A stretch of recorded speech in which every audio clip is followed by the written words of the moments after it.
My name is Gary Butterfield. My name is Cole Ross. And you're listening to Watch Out for Fireballs. It is a Games Club podcast. And this week we are continuing our discussion of Cyberpunk 2077, a big old RPG released in 2020. Yeah. And as a reminder, not doing the DLC just yet. Nope. We're going to get to that. Eyes were bigger than our stomachs. Not ashamed to admit it. Yep. We'll take the L on that one. And if you remember from last episode, I was freaking out because I hadn't played it very much. I played it much more now. Mm-hmm. I spent all of the holiday weekend playing it, almost literally. Yeah. And I'm approaching the end game here. So I have a lot of things. So I said some things in the last episode that weren't true. Like there's not a codex. Mm-hmm. What I should have said is the game doesn't tell you how to get to the codex. Right. There's a tiny little codex. It's a tiny little submenu of a random thing. I didn't correct you because there is a codex for like people and some things. Because like I talked about it when I talked about going in to look at the mechanics, right? The tutorial stuff. It's like, but I think very, very particularly it was like particular words and then some like historical events that are not featured in that. Yeah, there's some, and also you can click on certain keywords if you're playing on PC, but I have no idea. There's no option on controller. Right. That I can find. Game remains a mess. I'm enjoying it. Mm-hmm. I found the fun in it. Yes. I'm still kind of mad at it. Yeah. And we'll get into that and kind of wrap up stuff. Mm-hmm. What did we do story-wise last time? Previously, we met our character V, doing our origin life path stuff, made our way to Night City, and established ourselves with our good friend and fellow mercenary, Jackie Wells. Yes. Climbing the ranks and getting a big break in the form of our new fixer, Dexter Deshawn, fresh back on the scene, who wants us to clep some high-value corporate tech for his client, Evelyn Parker. Yep. And we have to go get a doodad, and we have to meet Evelyn Parker. Yes. And in the order before we can start the heist. Mm-hmm. Meeting Evelyn, first we meet at this sex club called Lizzie's. This is run by the Mocks, who are a gang. Yeah, it's a gang of ladies who formed in order to protect sex workers. Yeah, is the vibe of this. So we talked to Evelyn. Kind of walking backstage here at Lizzie's, and we learned that the thing we're trying to get, the biochip, is called the Relic. We've heard commercials for this going through, like they make sure that you at least know that this is a thing. This is a basically literal life insurance. It's this premium personality transplant that rich people can have where their personality and memories can be backed up in case something happens to them. Yeah, think Soma. Yeah. As kind of a thing. So the heir apparent to the Arasaka Corporation, Yorinobu, stole the relic and is selling it to Netwatch. Again, the game does not tell you what these things are. Yeah. At all. You kind of I picked it up through kind of context later. Mm-hmm. Arasaka is the big one. Yes. Like this is, you think like Renraku and Shadowrun, and then Netwatch are like the internet cops. Yes. More or less. Huge like cybersecurity firm that is, trying to very specifically keep AI under control. Yes. Yeah. There's no security on it at this point. It's in his penthouse. So it's free for the taking. Yes. And Evelyn will not answer questions about what's on the chip or why she wants it. Right. At this point. Yeah. Getting big femme fatale vibes off of Evelyn at this point. Yeah. So she takes us downstairs where there's a woman, her friend, named Judy, her lab, to go through a brain dance recording of a visit to the penthouse to get intelligence. Evelyn is a sex worker. That is why she was there. Yeah. So we kind of go in to this tutorial. Judy is a brain dance editor for the club, like putting together sexual vids basically for clients. Yes. So we do a tutorial and then go into like the calibration thing. Where we are one gangster of two who are hyping themselves up to go into a convenience store to rob it and then sell that to a studio. Yes. But one gets betrayed. What he's actually selling is like a snuff. Yes. BD. So we go through this. We talked about brain dances last episode. It's very funny thinking about Judy as a editor for sexual brain dances. And like at the moment of climax, we go into infrared. Oh, you're so hot. Yeah, you're so hot. No, I know. Like, especially this heat emanating from your crotch is incredible. This is exactly the thing to send me over the edge. Yeah. Because you switch these different channels. Yes. Yeah. So we get into the BD of Evelyn's visit to the penthouse, listening on a phone conversation that's happening, kind of looking around the penthouse for security tech, and then eventually using the thermal layer to find where the chip is kept because it has to be chilled. Yes. And afterwards, Evelyn says, "Hey, what if you and I just did this? Like, we don't need to deal with decks at all." I also said no. Yeah. Because I'm a Shadowrunner. I'm a merc. I don't want my reputation to go bad. Yeah. I know the code. It's always bad if you go directly to the client. Yeah. Yeah. Yeah. So then we have to go pick up the dealie, this little drone guy. We do this with Jackie as backup outside of the All Foods factory, which is headquarters for the Maelstrom. The Maelstrom are another gang. They are like cyber fetishists who over cyber themselves. Yeah. Like their entire, like they've got like toasters in their heads, just like sticking out of them and stuff. Yeah. They're freaks. And all foods is fun because like it's all, it's a factory. It's not like processing. It is like synthetic creation of like faux hamburgers and stuff. Yes. Yeah. Real beef. There's an optional thing to work with Militech, which they had stolen the technology from, which I did. So you'll be curious to see how this is different. When you do that, you go meet with a Militech representative whose name is escaping me at this point. It feels like a million years ago because I played Cyberpunk for a 4-day weekend.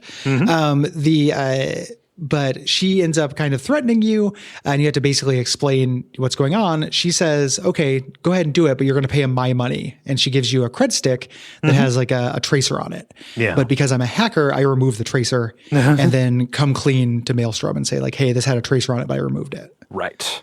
To try to get in good with these freaks. Did it work? Later, one of them remembers me. Oh, okay.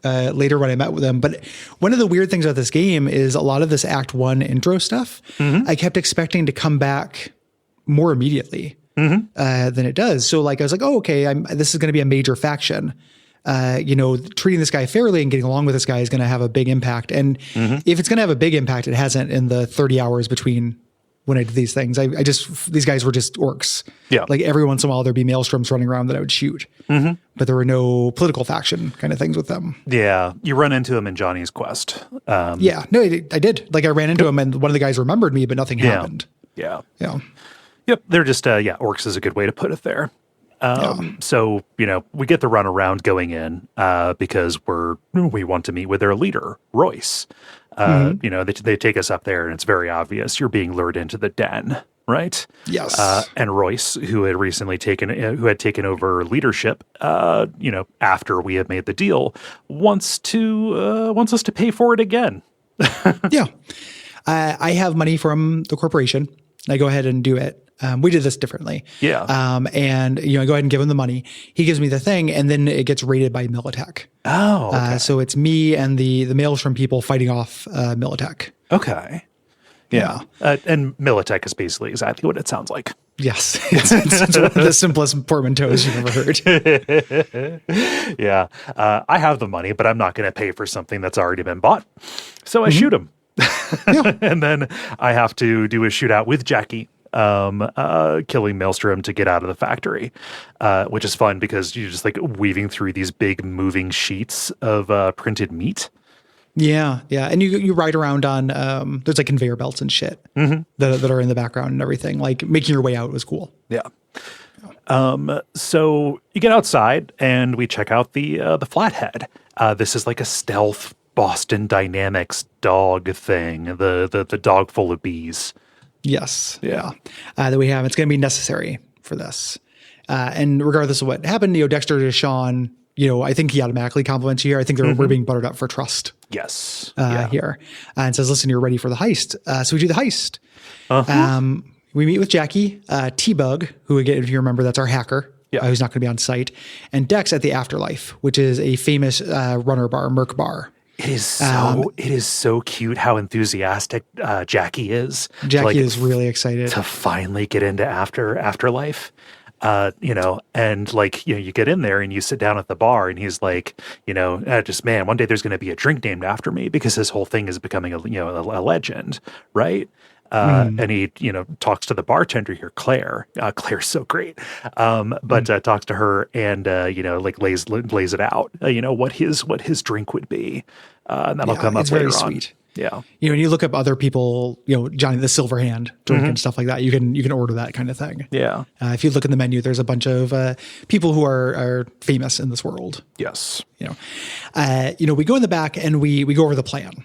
The Flathead is going to bore its way into the room where the subnet is monitored, while Jackie and yourself head up to as in disguise as corpos. Yes. To actually physically get in there. Mm-hmm. So we go up to our room and start the heist after a short little delay, getting the Flathead. Like I am controlling the Flathead. Or no, you're not controlling it directly. You're jacked into the cameras and then you're pointing out places where it should go. In order to deal with the, maintenance people and the cleaning staff to get past them, to get to the next, to get into the vent to the next room. Yeah, this kind of starts an interesting visual kind of sub theme of the game, which is doing things you wouldn't expect to do in second person. Since I'm playing a hacker, if I see a bunch of essentially orcs standing around and there's a car there, I can take control of it, but I control it in second person, and it's awkward. I can use it to cause chaos and run over guys, which is really really fun, but it's difficult. Yes. As it would be. Same thing with security cameras, which you're going to be using to try to get around. It's neat that it tutorializes this. Yes. Yeah. So the Flathead takes out the main security person, the subnet monitor person, and T-Bug can now run things. The subnet lets you control every part of the building. Yes. Yeah. So we ride up to the penthouse. And get the case of the biochip, look around for it. But then, Yorinobu comes back. Yeah. And his ludicrous bodyguard, Adam Smasher, who is in Fallout power armor. He is not in Fallout power armor. He is Fallout power armor. Yeah, he's a wearable man. Basically, he's a walking tank, and the only thing that's original on him anymore is his brain. Is his head. He's Frank Horrigan almost. From Fallout 2. They come in. We saw him earlier. He says something disgusting to Evelyn. He's like, I can smell your pussy flesh or something really wild. Yeah, he did, didn't he? Yeah. So this sounds like it's gonna be comical, but this still manages to be tense. Oh, it's horrifying. We hide inside a pillar. Yeah. While this is happening, which is very Abbott and Costello coded. Where these two guys, they came back, and we get this view as these flying carriers arrive by rooftop, and who should ride but Saburo Arasaka, the Emperor, the leader of this company and the father of Yorinobu. Yeah, who is here to confront Yorinobu about stealing the relic, saying, I know what you've been doing. You have been, a constant disappointment and problem for me, And then Yorinobu strangles his dad with his bare hands, right in front of you. Yep. It's intense. Then he issues a lockdown in the hotel saying that his father has been poisoned. This is real bad. And the run goes bad because that's that's what happens. He leaves. T-Bug gets fried. So we hear she cuts off. Yeah. And she's been caught wherever she's jacking in from. We try to escape on the roof by shimming along the outside of the building, but a combat drone fires on you and we have to leap for the lower floors. This is kind of Uncharted-y, this first part. It's like cinematic action. Yeah. It's it's high cinematic action. Not a lot of stuff like this happens in the game, though. No, it's refreshingly rare. Yes. Yeah. So we crash through a glass roof and we land inside this little maintenance area, and Jackie's been critically injured. And we've also broken the cryo canister for the relic, and its integrity is rapidly declining. Yes. We message Evelyn. Like, hey, what the fuck do we do? Yeah. And she says, we can keep this thing alive by putting it inside somebody. And Jackie takes the hit because Jackie feels like he's already dying. Right. We escape through several floors of guards. The chip does not seem to have any effect just yet. Right. We reach to our automated limo, a Delamain. The Delamain thing, this will come up later, in the garage and hop in. Delamain is like a high-class limo service that has guns attached to the limo. Basically, they guarantee that you'll get to where you're going and protect you if you're a premium customer. Up to and including, if you have the platinum service, if you happen to die, the self-driving car will dispose of your remains. Yes. Yeah. And it's got a cute AI. Yes. That kind of speaks to you. Looks like Agent 47 in the Paris level, if you decide to, was it Helmut Kruger? It looks a little bit like Helmut Kruger. Yeah. So we get in there, and Atom Smasher just charges out, bursts through a door and has this whole host of flying drones pursuing us as Jackie is bleeding out in the back of this car. Yes. And he is dying. As he's dying, he puts the relic in your head, Jack. Yeah. And he dies, his eyes are open. Yes. Right in your face again. Yep. That's sad. Yeah. The amount of times people take things with their dirty hands and put them into each other's heads is very funny to me. Yeah. There's a lot of use this shard and then you immediately jam it into your head. Somebody dug it out of their clothes. Want to give that a little wipe down? Alcohol pads? There's no such thing as a clean room in this world. You literally find stuff on the ground and stick it inside your head. Yeah. In this game. But this is sad. This is affecting. Jackie does not get a lot of screen time in this game, but is really likable. Yes. This performance is really good. I was certain he was like a voice actor I'd seen before, but he's not. He's just a working voice actor. Yeah. But he does a great job. Yeah, he's a real big personality. It's like what if Waka didn't fucking suck?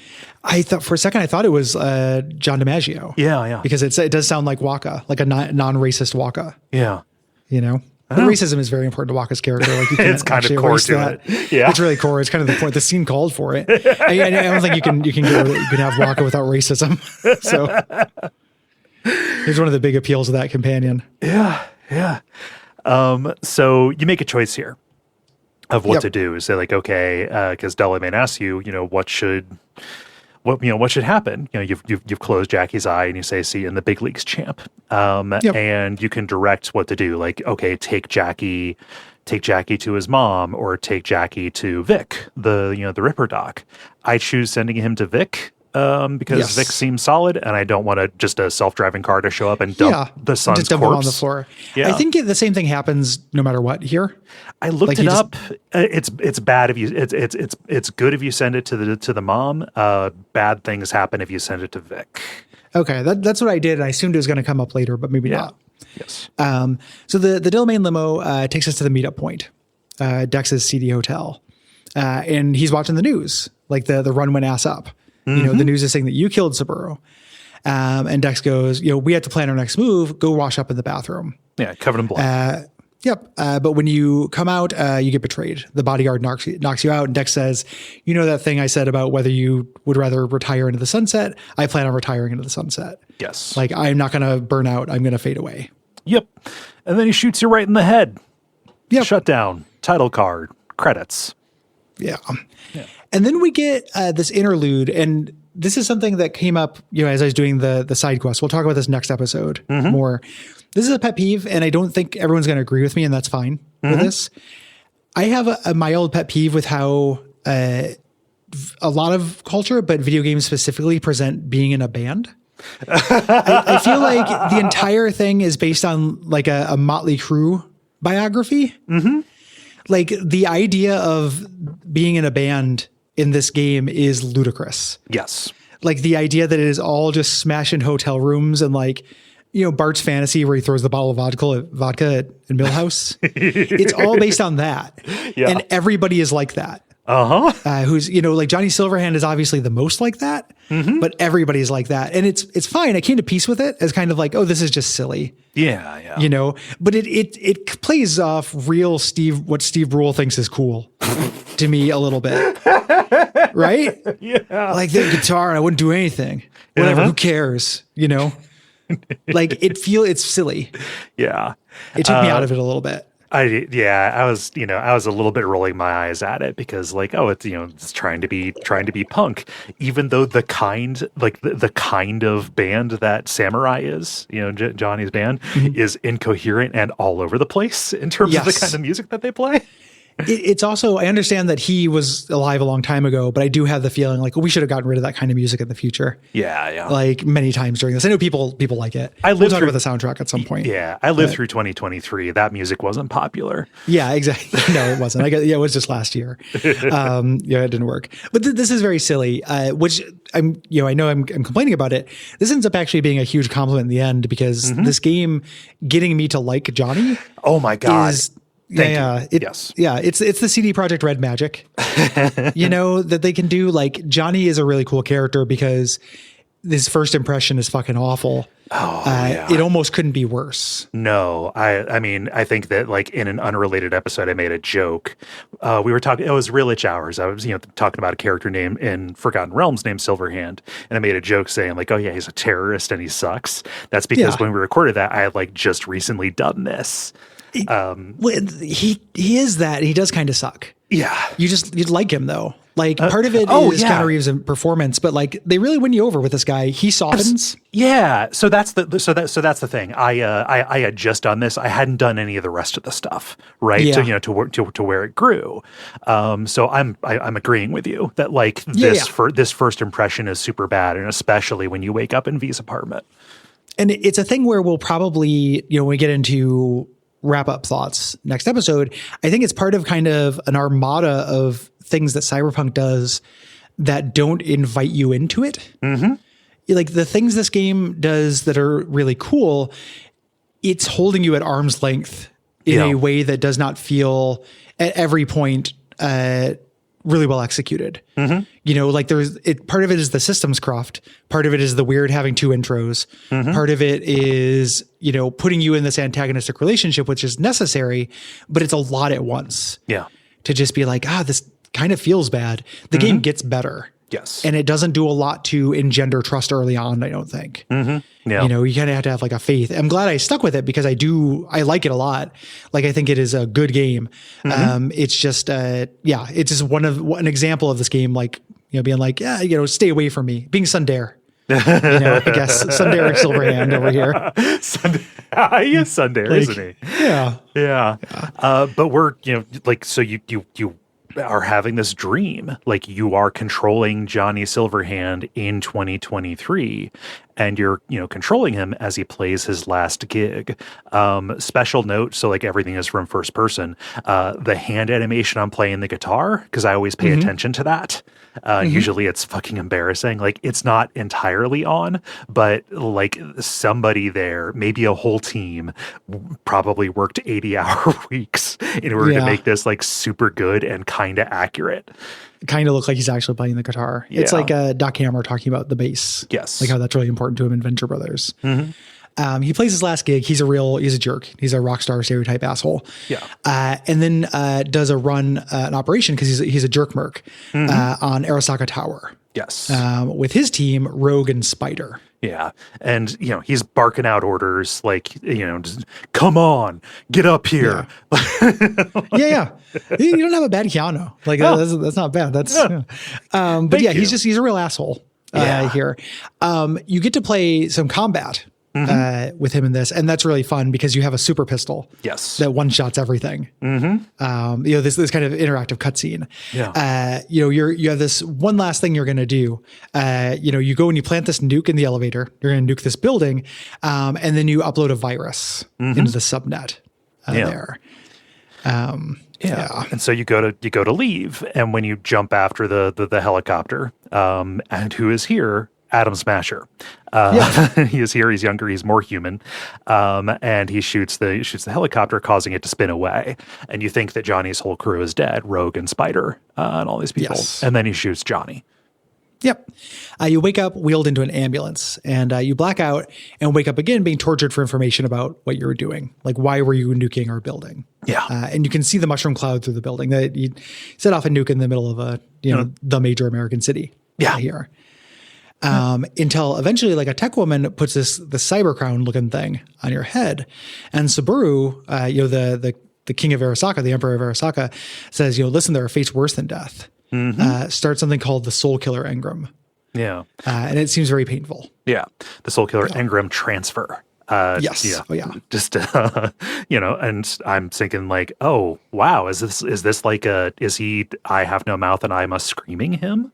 Is this a million eternities of cyber torture? Yeah. Yeah. Yep. Nope. It's a Freaky Friday. Yes. A little bit. This starts Act 2.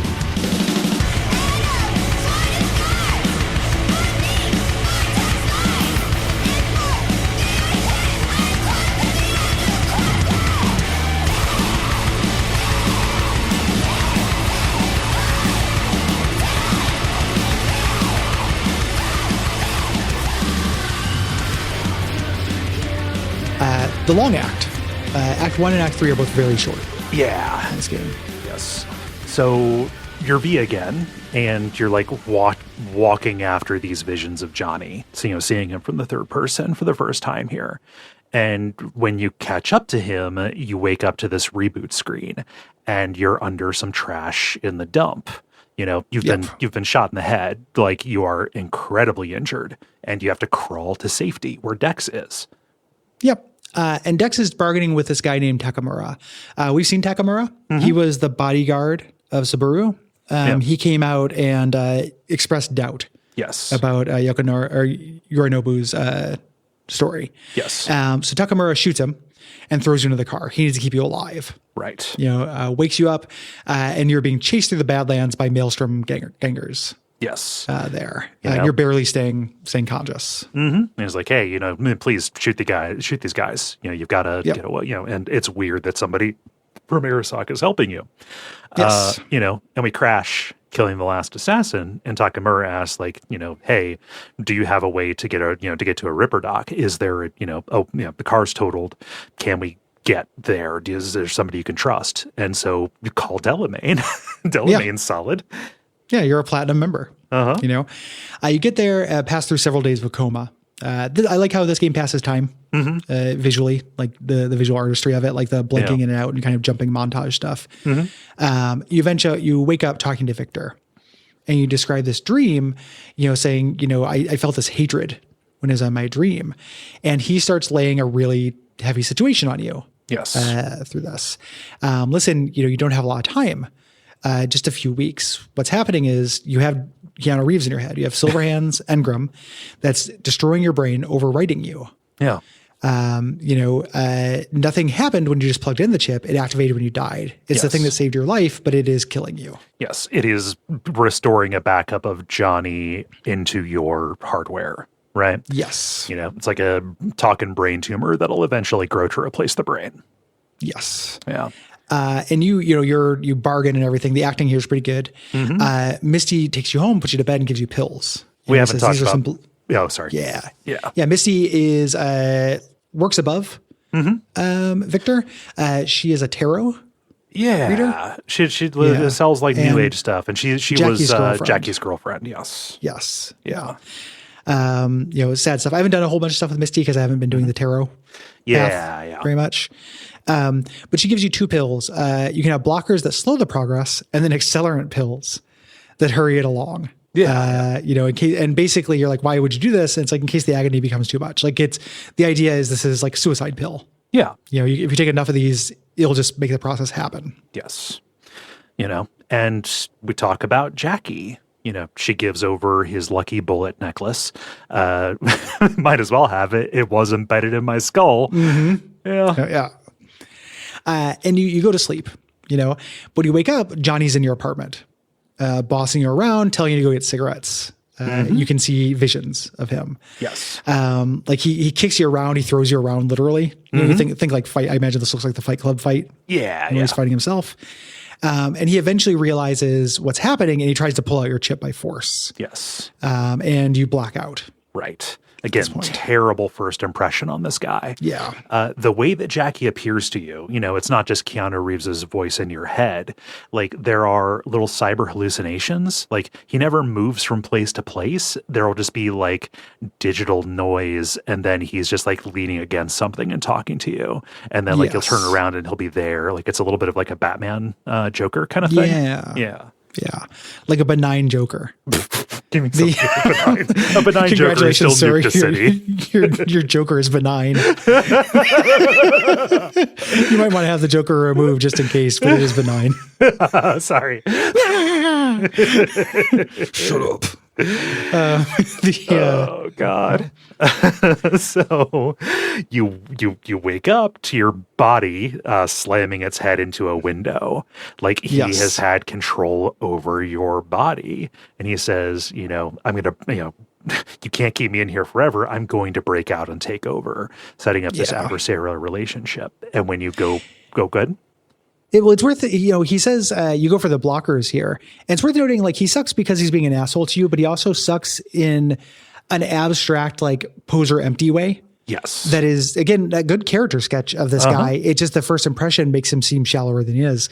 Yeah. Because he's always saying shit like, the only way to get rid of me is a bullet through the brain. Yeah. And like, he says shit that you don't say. Like it's just like, oh, what a douche. Yeah. Yeah. Oh, you've been rehearsing that for a while, man? Like he comes off like a poser. Yeah. In a lot of ways. Like he's like the coolest guy in the world, but also he says shit like that. Right. Like it's very like practiced and stuff. Like I think his off-puttingness is more than his cruelty. It's also just kind of his, you wouldn't want to hang out with him in real life. Yeah. And we're introduced to him as a terrorist and everything that we have seen, like even when we were controlling him, playing in the band and like saying bye to Carrie, his lead singer. He's just cruel to everybody. Yeah. He's cruel to the groupies. He's ungrateful. Yeah. And like his barks during like the raid on Arasaka Tower, it's like all corpos must go down, which like, they're bad. It comes across as kind of a very shallow nihilism. 100%. It's he only says things that you would write into the cover of a notebook in school using the eraser. To like, and then put like death to corpos and stuff like that. He speaks in graffiti. Yeah. Like he just sounds like a clown. To me, like it sounds like a kid's idea of what Rage Against the Machine looks like. Yes. And until realizing a degree of that was intentional, like that is the turn I had for being like, no, there's actually more there. He is putting on a front. This is a deeply insecure little man. Yeah. And also he was, according to his memory in this, he was killed by Arasaka, and then he wakes up imprisoned without a physical body inside the head of somebody else. Yeah. So there's also like, it ought to be an adversarial relationship here. He's just expressing it in this really, it's not an immediately likable way. Yes. Yeah. So he beats on you until you eventually get to the pills and take him. He disappears. And we get a call from Takamura. He says, meet me at Tom's Diner.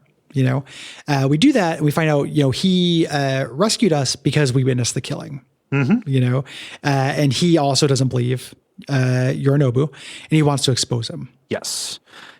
So Takamura is, he has been stripped of his augmentations. Or cyberware or whatever it is, whatever they call it, and kicked out because he failed to protect Saburo. He's still got a bunch of them. Like he's still got a real fucked up neck. Well, yeah. And later when he fights, he still got he didn't get all his stuff taken away. Yeah. But he's been kicked out. He is disgraced, and we're going to do a whole quest line with him. And he'll talk a lot about like the factionalism inside of Arasaka. Yes. There are basically multiple children who kind of represent different factions, different directions they want to take the company. We're sitting here talking about our leads. The best leads are Evelyn Parker, who knows how to get to Yorinobu, since she set us up. And then Anders Hellman, who created the relic and was ousted from the company and disappeared. Yeah. These both might be chances to cure yourself and achieve your twin goals. Right. And when Takamura leaves, Johnny appears and sits across from us. And though this morning he was beating our head bloody against a window, he's decided that he wants to work with us. But V rejects him. Yep. Yeah. With this into Arasaka, you might be able to get revenge beyond the grave. Yeah. Yeah. So we kind of start a series of quest lines. This is where the game opens up a bit. Like you can do this in a certain order. Quests for me appear basically at random through this. I'm having a real problem with that. I'm not alone. Look it up. No. It's mostly happening for side quests, but it has also happened for critical quests. Okay. In this, where they just do not appear. For me, it's just making me wait. What I think is happening here is an intentional design choice to a degree to make you engage with side stuff. Yeah. They want you to like go do some side stuff and then come back to the main quest. It's really janky in how it works. It's not a well implemented version of that. Like as I got to know this game better, generality shit's going to slip in. Yeah, because I hadn't played. I only played 16 hours when we first recorded. Barely anything. Yeah, barely anything, as opposed to the 45 hours, the robust 45 hours I'm at now. But yeah, this is where you can do things in different orders, and maybe changing the order you do things in is one of the reasons. Maybe that's why my quest got fucked up. Maybe, I don't know. Yeah. It also wants you to like jump around between them. Like most of these quest lines are 4 or 5 long, and there will be a point where they'll say, well, I am working on stuff. I'll give you a call when I can. So like those calls just didn't come. Yeah. But the way that I have things kind of presented here is, all in a row because I don't know, switching between them would be incoherent. Yeah. Yeah. De-interlacing them makes sense. Yeah. So tackling the Evelyn Parker quest lines first. Yes. With a quest called Automatic Love, where we're going to learn a whole bunch about Evelyn and this, frankly, tragic story. Yes. So we call Judy. That's our connection to Evelyn.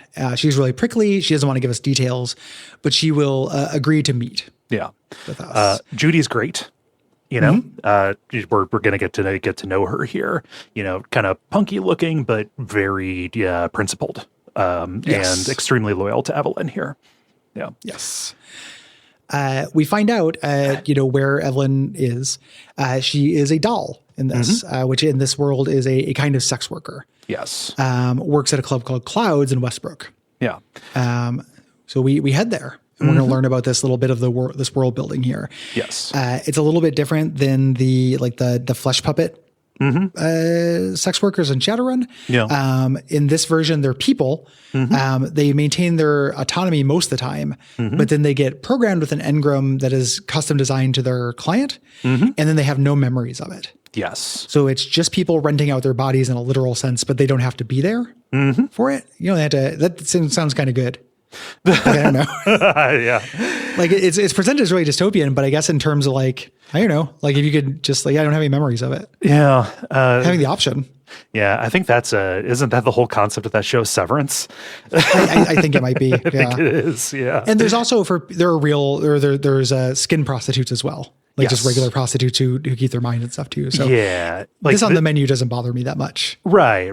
Well, and when ultimately it comes time to deal with this place and specifically the gang that runs at the Tiger Claws, kind of a Japanese Yakuza kind of thing.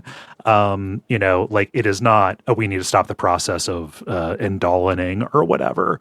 It is that like it's the abuse from management that is the problem here. Yeah, that is a big problem. Yeah. So we get that explanation about what dolls are when we go to Clouds and act like we're going to be a client, Yes. And we get to, Evelyn isn't here. She's not on the menu. So we pay for a session in order to get inside. And you can pick who you want to be with. I picked a woman named Sky. There's another way this can go. Yes. I ended up picking the dude on accident. Not because of, no homo reasons, but because the name seemed androgynous to me. And I forgot which one was which. I thought Sky was a Shadowrunner name, not like the name of a lady. And ultimately in a really nice subversion doesn't matter that much. Because instead of, since this thing drew from your personality and is doing the thing you most want, the most thing you want is not, balls out sex experiment, Yeah. experience. You've just been through a lot of trauma. So like this engram is programmed to talk to you about it. These fears, you just found out you're dying, like all this heavy stuff. This is a great moment. Yeah. Like that's a really nice subversion of, and especially from this studio who has done so much gross sex stuff. I like later you do get into sex stuff in this, but this as the first time you go to a brothel in a game from the developers of The Witcher 2 and 3 and having it be, you talk about how scared you are of dying. I like that a lot. In this really cool and trippy kind of way too, right? Because, I have no idea how this is going to manifest. But like you get in there and then like the lights go down and it's just the fake environment is this like really soothing, like cosmic starscape kind of thing. And like the doll process, like her eye, their eyes turn like pink. And then suddenly like their entire, like this is great mocap, like the way that the body language changes as they go into like as they go into seductive therapist mode. Is really cool and trippy, I would say. Yeah, it's neat. I like it a lot. At the end, you run out of conversation things. All you can do is say your safe word, which will power down the booth. And your doll changes back to a more mundane appearance. And you still need to get information about Evelyn, though, from them. So you press them, and they have a completely different personality than they did before. There are a couple different ways you can handle this. I'm pretty sure I threatened them. You can bribe them. Either way, you get information on Evelyn, which she was attacked by a customer a few weeks ago. The booth that she was in was still unused, and there's somebody named Tom who has more information. Tom and her were close. Right. So you can go to her booth and look around. You turn on a projection, a recording of what happened here. Some guy is licking her feet. And then she starts having these painful seizures and starts moving around like someone's throwing her, almost like what happened to you when Johnny was throwing you around the apartment. Like, oh, she's got all this, cyberware that allows remote control. Somebody probably got into that and started getting her to hurt herself. Yes. Yeah. So, and people, when this happens in these little detective scenes, a lot of times Johnny will appear there and bounce ideas off you, things like that. So we think that maybe she was remote hacked. Yes. This points us to the owner of the club. I ended up getting to the owner of the club through Tom. Okay. I want to say I went and talked to Tom through that, but I did this as well. I haven't looked at this, but I found myself a Tom. Regardless of which said, talk to this owner guy. Yeah. I just Woodman. Yeah, I think I bribed a bartender and got back and then just did some sneaking. Yeah, he's a real piece of shit. He looks like Michael Chiklis and talks like Kano. Yeah. He says that after this incident, there was an order that came down to recycle Evelyn. Yeah. Pretty gross. And he didn't kill her. He sold her to this really disgusting Ripper Doc, this very pervy Ripper Doc in Japantown named Fingers. Oh. Yeah. There's in the suburbs of Portland, there's a a dentist named Dr. Fingers. Like I remember seeing the sign when I first moved out here and like, wow. Sorry. Get my teeth done at Dr. Fingers. It is weird that people poke around in your mouth with implements and fingers. Yeah. Just like, no, not at all. So as we start walking out, you have your first like relic attack. You get a reading that says relic malfunction, and then you start like coughing and vomiting blood. Yes. This happens more than I want to. Part of this is because of how the game is paced. This only happens on main quest. It never happens on side quest. If, for me, since my side quest stopped appearing at a certain point, like I could still go do random Radiant stuff, but my actual narrative side quest stopped appearing every single time I was doing a mission. I was having these attacks. Yep. Which plays into a thing in this game, which is, and this is not unique to Cyberpunk, but this is one of the more ludonarratively dissonant games I can think of. It is one of the most urgent situations that you've ever been presented with, and the game wants nothing more than but for you to slow down and like go on dates and stuff, and like go buy real estate, go collect cars. It is a very, very dissonant game in terms of the plot here. Yeah. So you start coughing up blood, and Johnny's like, this is no good. You're degrading too fast. We're not going to be able to do anything. I've decided I want you to live. Yeah. Thanks for your largesse. Yeah. The only thing to do is we've got to get into a place called Mikoshi. It's the place that is stored all of the captured engrams. It's also where Soul Runner is run out of, or Soul Killer is run out of. Yeah. Yes. The idea is like, hey, we do this. This is going to help you stay alive. You're going to help me take out Arasaka. This time with somebody named Alt Cunningham. It's going to help. And this gives us this long running quest called Tapeworm. Yeah. That spans all 3 acts or all 2 acts. Mm-hmm. Yeah. And this is just, Johnny talking to you after major quest line, events, things like that. Yes. Yeah. So before I go over to see Fingers, I call Judy, and she's waiting at the place when we get there, and it is seedy as all hell. You've got to talk your way past some guys outside who are screening the clients. I jumped in through the window. Oh, I got double jump. Anything I can do with something in sim, I'm going to do it in this game.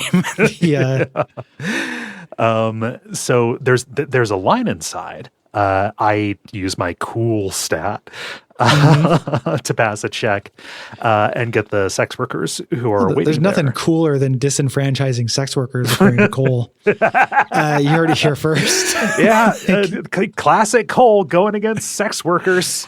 Yeah, that, and then also if you go back about 5 minutes, you did get to hear he's looking at her feet. I think you had a little burp at the end there, which turned into a nice little Steve Harvey show me licking her feet kind of thing. In case anyone's looking for a new text tone. Look at her feet. Yeah. I'd say, it's another example of what happens at Clouds. It's all kinds of services. Yeah, all kinds of services. Yeah. It made your engram being the one thing you wanted is to lick feet. And you can't find somebody to lick feet. Yeah. So you get in here, you tell the sex workers like chill. Yeah. I'm going to go in first. And Fingers is giving out like defective third-rate worn out implants. Dr. Fingers sucks. Yes. And his office is disgusting. Yeah. And also the amount of work that they put into this guy's model and clothes and just everything aesthetically about him. I don't know if there's an option to just kill him on the spot and figure out things else, but it's like, oh, this guy's got to go. Because also, he's got this reputation. He abuses patients too. Yes, he's awful. Yeah. I also punch him because fuck this guy. Yeah. He eventually tells us that Evelyn came in. She was unresponsive. She remained that way for 4 days until he called his fixer, Wakaku, and had her all hauled off. He heard something about underground BDs featuring a death's head moth. Yes. I knock him out and I leave. Yeah. Taken there in order to, participate in that. So Judy will give you advice and you can decide how you want to take it. She says like, all right, well, we need to look for this death's head moss. There's a dark net that is kind of exclusive to this red light district called Jig Street. We need to look on there and poke around on the, that web to see who is selling these XBDs. The illicit BDs, the faces of death stuff. Yes. And you can trace it over. It's this shady guy in the access tunnels. Yep. You go there, get the BD, and you go to Judy's van to run it. And shows these scavengers, hauling a guy into a special chair, hooking him in and electrocuting him to blow out his cyberware. Yeah. Torturing him. And we go into the detective vision to check things out, to try to place it. Yes. There's electric corp gear around, signs that they order from a pizza place called Buck a Slice, and the pizza's still hot. Yep. Nobody does that unless they have to. So these people are eating Buck a Slice every day. And Judy locates a power substation, that is near that brand of pizza place. So we know where to go. Yeah. Judy rules.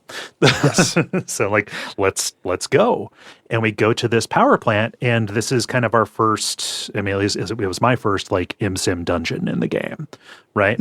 Several different ways to get in. And there are multiple floors that you kind of have to get through, killing these Russian gangers who are not just running this place, but it's basically a butcher shop. It's an abattoir. Like there are just bodies piled up because they're cycling through them in order to produce this snuff. Yeah, it's real grim. So you make your way through. this. And if you have Judy with you, you can have her come with you or not. She will hack things and help take people out. Through this. You'll team up. You reach the deepest part of the facility where Evelyn is unconscious on a set. Yeah. And Judy helps you unplug her and you carry her to the elevator. Yeah. And then you go do a bunch of stuff for a while. This takes some time. You get, some time has passed, and then you are standing on a roof looking at Evelyn's cigarette case, and Johnny is trying to get you to smoke. The first thing you did when you woke up was ask you to go get him some smokes. He wants you to go do this. I held out. I am continuing to hold out on smoking for him, but yeah. I have smoked when he's done something good. I'm trying to train him. I'm clicker training my brain tumor. Yeah, I'm clicker training Keanu Reeves. I keep him as fitting for somebody from Dog Star. I keep him in a dog crate, and I make him do what I choose. I was thinking, there's not a single Dog Star track on this entire soundtrack. No, what a slap in the face! They did Dog Star dirty. Yeah, what a slap in the face to Keanu Reeves. Like, hey, I'm actually in a band like that. Nope, we're going to get they refused or something. I can't remember who. Something. As a samurai. Not for me. So we go into Judy's apartment and she's furious. This is really bad. It's implied that she is closer with Evelyn than just buddies. Yes. Evelyn is, first, we had her root around in Evelyn's behavioral chip, and she saw what was on the BDs that she could pull from her, and it's real bleak shit. Yes. So you go into this BD of Evelyn meeting with the person who hired her to go get the biochip. So we're finding out what her whole deal was here. It is this woman with kind of a French Creole accent rather. And her appearance is completely scrambled. She has something that is scrambling BD recordings of her. And we're in this room with a big voodoo altar and a hologram. Yes. And we see Evelyn get hired. She had to record this BD in Yorinobu's apartment, the one we looked at before. She was not even supposed to know what the target was. Yes. But she ended up bringing up the biochip in the conversation on her own. So Evelyn is the one who hired Dex, organized this heist to get it from under the client. And this nuking that she got, when she got kind of hijacked, this was punishment. Yes. For her organizing this heist under the client. Like she's under layers of subcontractors going on here. Yeah. You go into a second recording from right after this meeting, and Evelyn is kind of standing at the top of some stairs, eavesdropping on the client's cell phone call. And they're speaking in this Haitian Creole and expressing doubt about whether or not Johnny's engram will lead them to Alt Cunningham. So these people were trying to get to Johnny to get to Alt, the person who Johnny says can get you into Misako or Mikasa. Yeah. Yep. And we find out, because of the voodoo imagery and the accents and everything, these are probably the voodoo boys. We got to get in touch with the voodoo boys, and they are one of the most secretive gangs in Night City. It's difficult to get in touch with the voodoo boys. Yes. So that's where that's going to go. Yeah. So we can also pursue the Hellman line here. Yeah. Yeah. So you can go to Afterlife and you can meet with Rogue, who was one of the main people who ran with Johnny. She was there at the job to bomb Arasaka Tower. She's older now. Yeah, throw in another little plaudit out to nice thing about this game. There are older women in this in a way that there aren't in video games. Yep. Like that's great. Love to see that. It just you don't see women in video games who look like they're over 40. Yeah, just like we're going to show this. I mean, it's been 50 years, and aging is different in this. But yeah, she looks older. Aging and looks dignified. Yeah, looks like a mature woman. It's wild that this happened, and you didn't see I was expecting the Game-O chuds to get mad about this because they get mad at anything. Aloy. Here's the remade Aloy. Yeah, kind of thing. But it's like, no, and it might be because there are very traditionally attractive women in this as well. Yeah. Also, this was it was like a little bit before that really hit and became the thing that it is right now. Yeah. 2020 was a long time ago. It was like 1,000 years ago. Rogue is an older woman. It's great. Yeah. So she might be able to get us a lead on where Hellman is. And we find out there's this convoy from this Chinese company called Keng Tao that is transporting and seemingly protecting Hellman. Yes. They send these transports through, and it looks like they're taking him. Yeah. But we're going to need a guide. Right. Yes. We need a local to the area that this aerial vehicle, this AV, is passing over. And so we have to do a side job to earn some favor from this nomad merc named Pan Am Palmer. Yes. And it's scratching Rogue's back as well. Pan Am ruined a job for Rogue, failed a job. She's going to want to get her reputation back and get revenge and everything. Rogue is kind of playing you. Yes. During this, like playing both sides. We have to go with her to recover this truck and the merch that she lost on this botched job. And this brings out the Badlands. This is the first time I've been out in the Mad Max section of this future kind of thing, and ended up going pretty hard on Pan Am. Pan Am is my love interest in the game, and I've done all the quests and stuff. Yeah. I'm going after quite a bit. I'm going after Judy. Pan Am's great though. And something that is awesome about this, because there are a few different romantic interests you can get. Regardless, even if you reject them, romantically going through the requests, like everybody is still like a ride or die friend. Like, and I don't know, we're going to meet River later in a side quest. He's not a main story, kind of guy, and like still end up, doing a ton of stuff for each other and like going to his cookout at the end of that. Yeah. Like it is neat how like the rejection doesn't just mean like, oh, this character is out of the game forever kind of stuff. With River, it was wild because I did not pick up that this was a romantic character. Oh, until you were up on the water tower?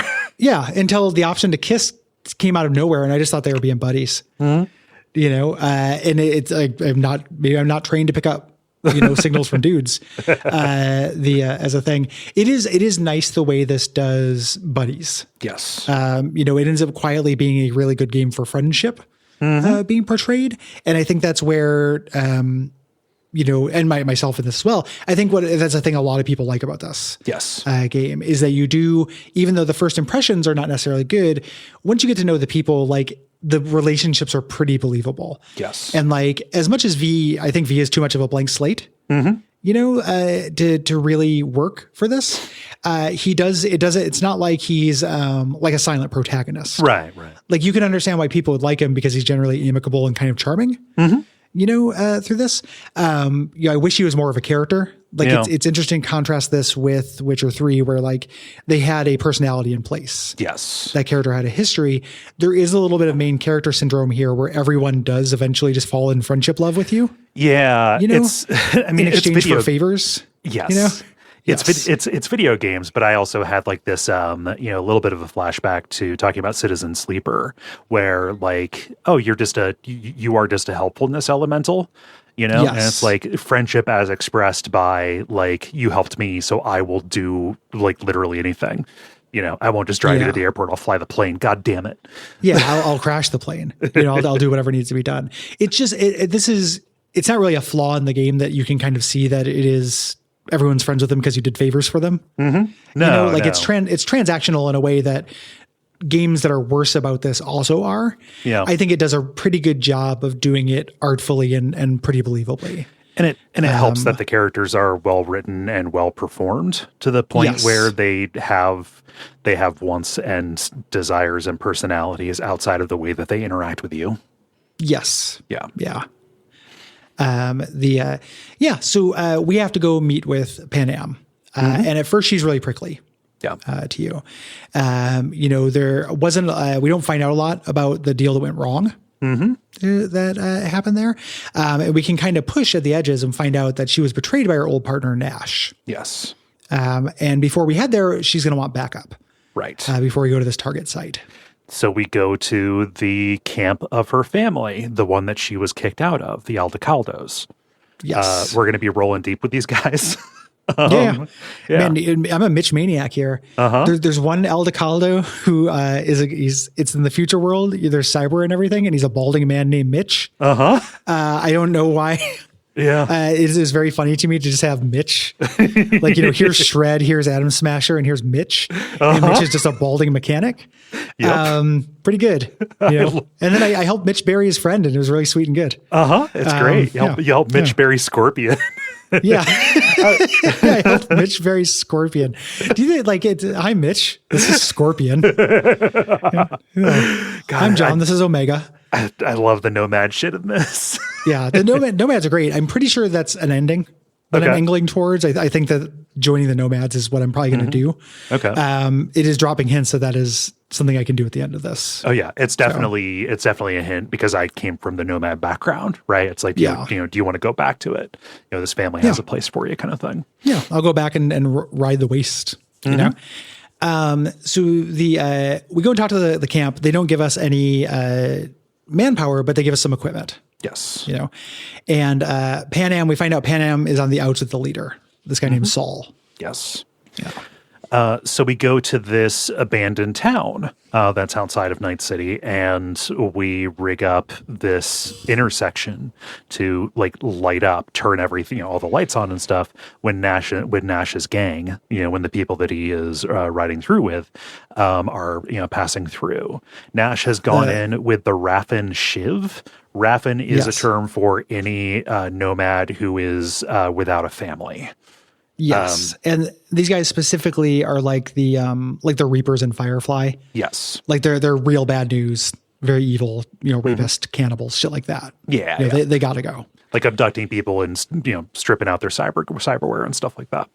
Yeah, this is a really. I like this quest. I like going through and setting up the power station. I like the scheme of it. And then they stop, and you have to sneak and get the key for the car, and it's hard. I was not able to do this without it being a shootout. Okay. Through this, I got shot. Okay. Through this and shot back. So you can kill them all, or you can sneak and stealth it to get the car and drive away. I managed to stealth it. Got into the arcade, took the key off the guy, and then got up to the roof, and then basically jumped and landed right by the car, hopped in and sped off, and lost my tails. I got the keys, and then they caught me when I landed. Gotcha. When I went to the car. Yeah. Through there. And so you then you write off, and Pan Am says, this isn't over. This was the deal, but there's a second part of the deal. We had to get revenge on Nash. Yes. He wasn't there. We go to the base, and I agree because I'm like, fuck these guys. Yeah. Let's go do this. You can leave Pan Am high and dry, but it's not going to gain you affinity with her. So you go there and clear the place out. It's inside this tunnel, so not a lot of directions for things to come from. And then you head over to the Sunset Hotel out in the Badlands, and spend the night and put together a plan to go after Hellman.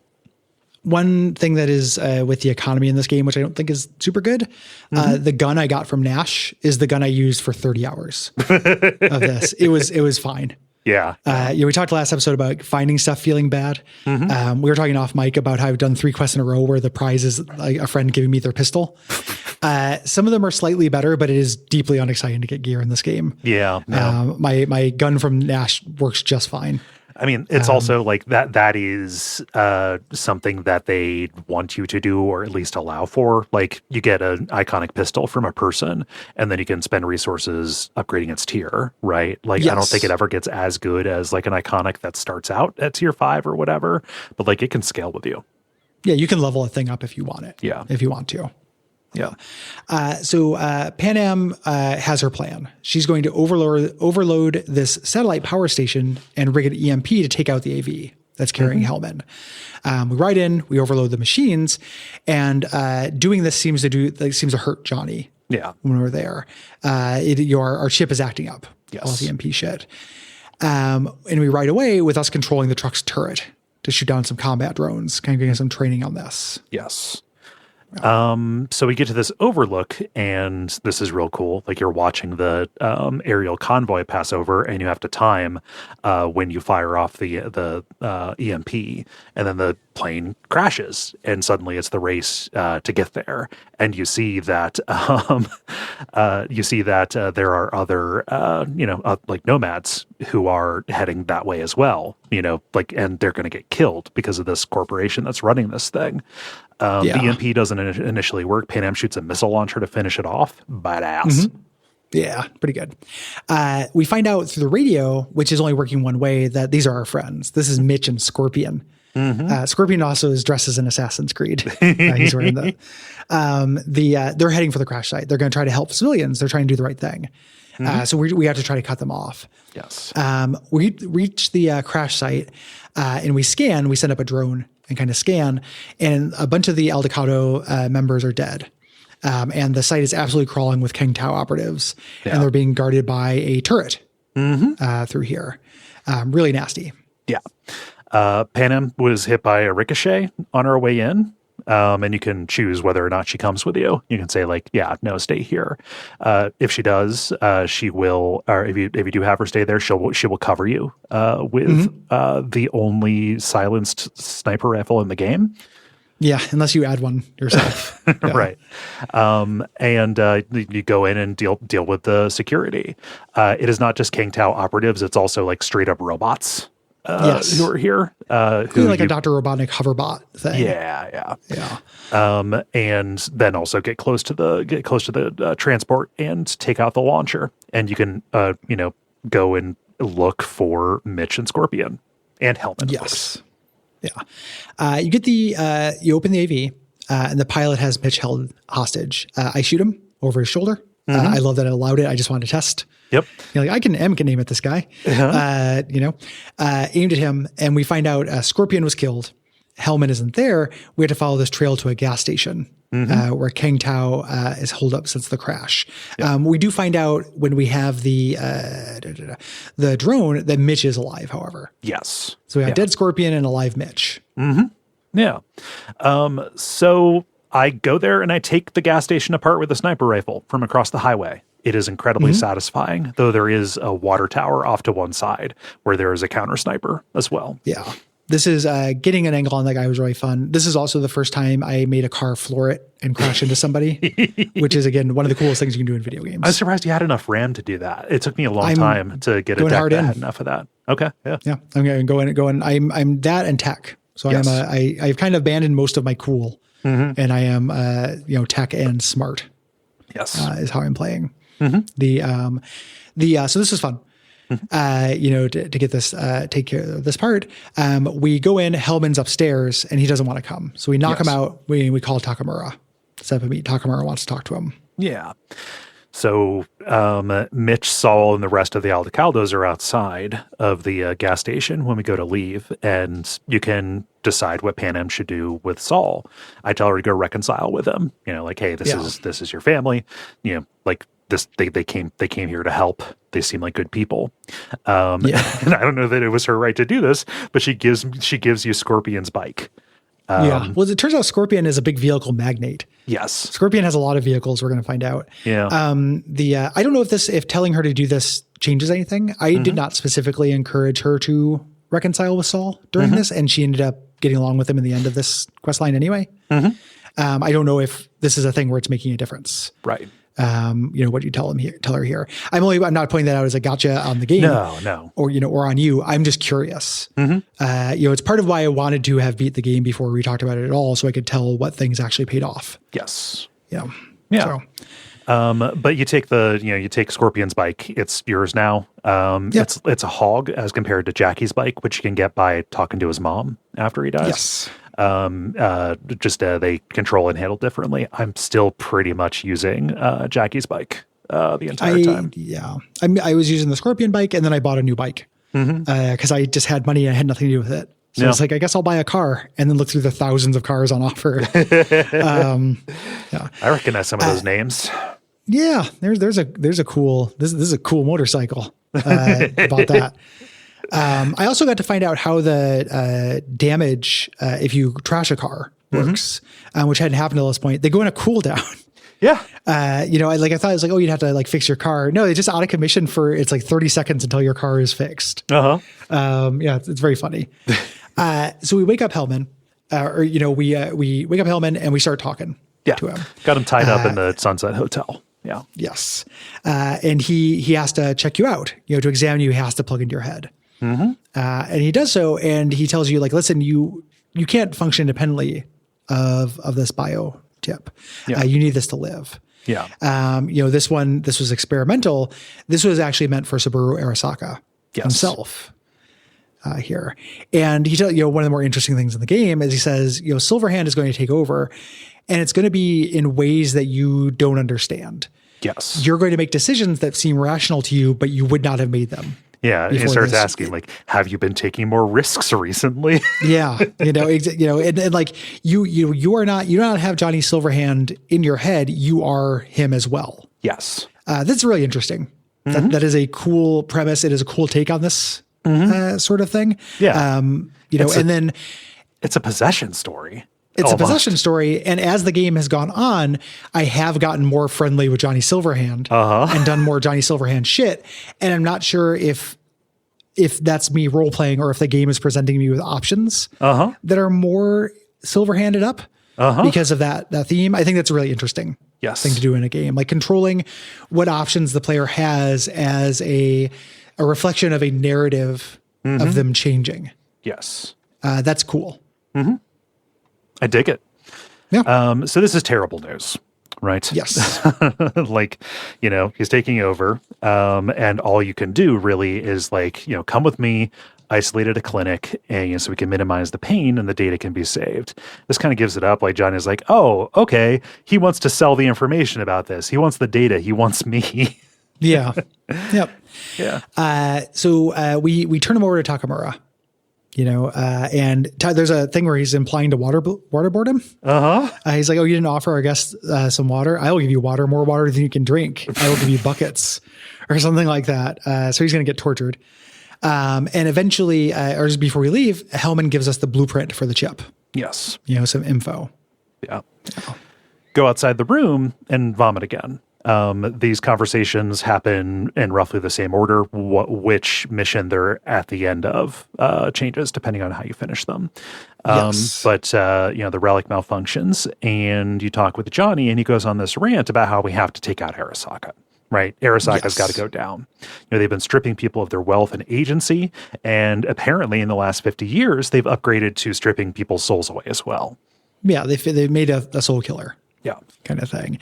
And this is revolutionary talk. And you can indulge or you can tell him to shut up. Yeah. Either way through this. He says like, no, like this isn't just, this isn't just rebellion. Like this is a battle against entropy. Yes. And you can stop him or don't. But yeah, it's an interesting argument. Like as somebody who is not into the corpse in real life, because he set off a nuke in downtown of a city. Right. Yeah. It's one of those things where like that is hard to. I don't think it was a real nuke because it's weird that the city is just fine.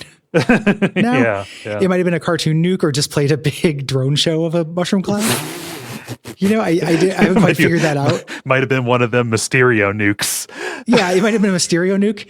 I was trying to figure out why there's still Night City. Yeah. I don't know, but it's also, I might have missed something that might have been in another city, a different location. Something like that. I don't know.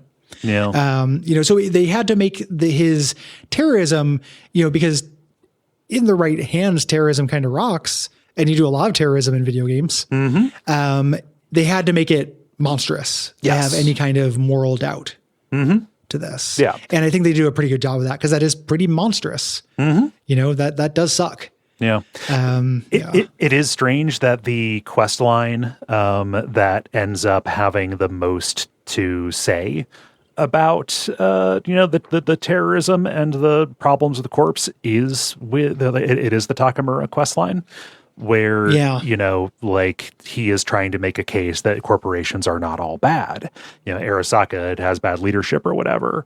We'll talk about that when we get there. But yeah, it's a relatively compelling argument. It doesn't feel black and white. And that's part of when I was talking about how Johnny sucks and they do a lot to kind of redeem his character is one of the things that's off-putting about him is that he does seem like he's got a very simplistic worldview.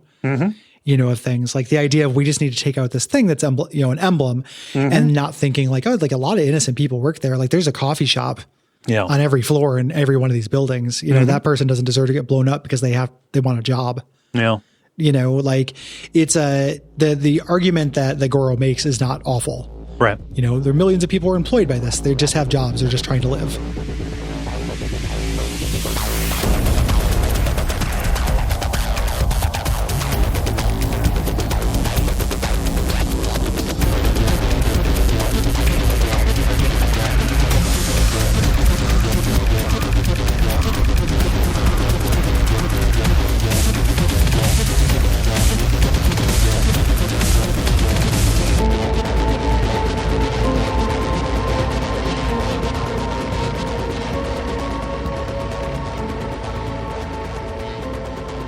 So this brings us on to the Voodoo Boys, where Mr. Hands gives us a call and invites us to watch a certain documentary called Zoo.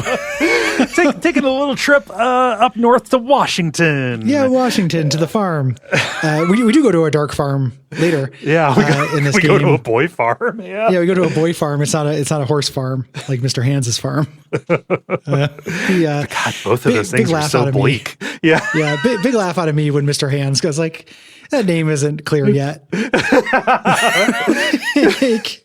I understand it's like, it's 2077, but Mr. Hands is going to live forever, dude. No, that has been colonized for a long time. Yes. Hello, I am Reginald Goatsy, and this is my associate, Percy Lemon Party. Yeah.